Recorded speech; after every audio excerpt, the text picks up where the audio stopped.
Today, we are going to be tackling two really serious mental health conditions that, are often misunderstood and even confused for one another: bipolar disorder and schizophrenia. Our whole goal here is to untangle them, find that clear line that separates them, and really understand why that line is so incredibly important. Okay, let's just dive right in. So, let's kick things off with the most important question, right? If these conditions are so different, why on earth do people get them mixed up?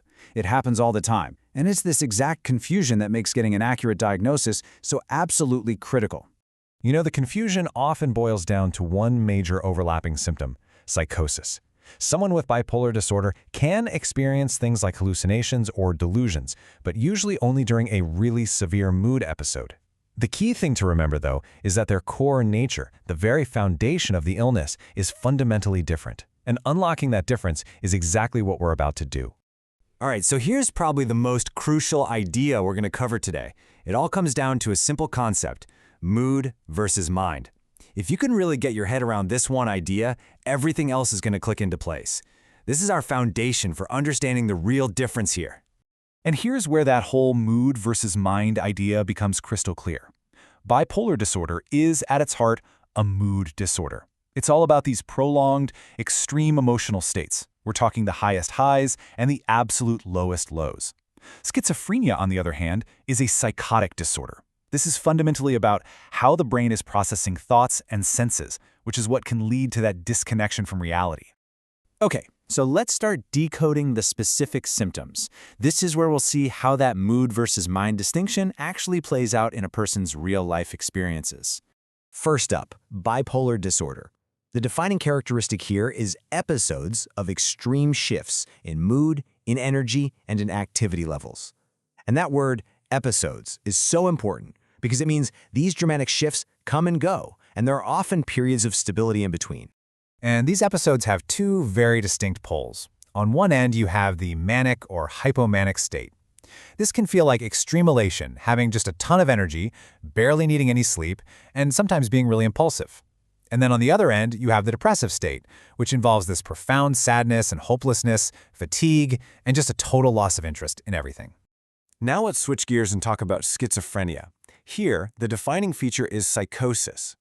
This isn't just a symptom that might pop up every now and then like it can in bipolar disorder. For schizophrenia, psychosis is the very core of the condition. It's a fundamental disconnection from reality.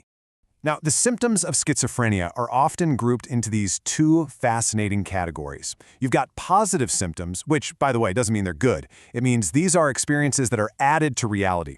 Things like hearing voices or holding these unshakable false beliefs, which are called delusions. Then you have negative symptoms. These are abilities that are taken away or reduced, like a loss of motivation, pulling away from others, or showing very little emotion. This table really just lays it all out so clearly. Notice that key feature. Bipolar is all about those drastic mood shifts, while schizophrenia is defined by psychosis. And then look at the symptom course. Bipolar is episodic, which means there can be long stretches of stability and wellness. In contrast, the symptoms of schizophrenia are often way more persistent and chronic, and that creates a very different life experience. It's just a fantastic summary of those core differences.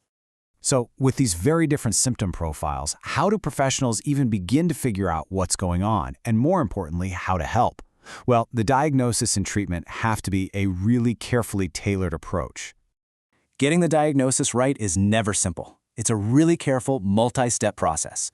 Professionals will do a full physical and psychological exam, they'll review symptoms and family history, rule out any other potential causes, and they'll often ask people to actually track their moods over time just to see the complete picture unfold. Now, when it comes to treatment, there are basically two main pillars for managing both of these conditions. It's almost always a combination of psychotherapy, talk therapy, and the right medication. Using both of those together is what consistently leads to the best outcomes. But the type of medication used really highlights a crucial difference. For bipolar disorder, the cornerstone medication is typically a mood stabilizer, something like lithium, which is designed to control those extreme highs and lows. For schizophrenia, the primary medication is an antipsychotic, which is there to directly manage symptoms like hallucinations and delusions. And therapy plays this huge role that goes way beyond just medication. Therapies like cognitive behavioral therapy or CBT, they're not about curing the condition. They're about empowering individuals with practical coping strategies so they can manage their symptoms, challenge distorted thoughts, and just live fuller lives. So, we've covered the symptoms, we've covered the treatments, but why does getting this distinction right matter so much? Well, it all comes down to the human impact. Because of that symptom overlap we mentioned earlier, misdiagnosis is a very real risk. Just imagine getting treatment for the wrong condition. It means you are not getting the help you truly need, and the consequences of that can be incredibly serious. And this is why it all matters. An accurate diagnosis is the essential first step. It's the key that unlocks a tailored treatment plan, which in turn leads to much better outcomes and a real, tangible improvement in a person's quality of life. And we have to remember, treatment doesn't just happen in a doctor's office. A strong support system is absolutely vital. This means things like family education, community groups, a stable and healthy lifestyle, and avoiding substances that can trigger episodes. Each and every piece is a crucial part of the puzzle for long-term wellness.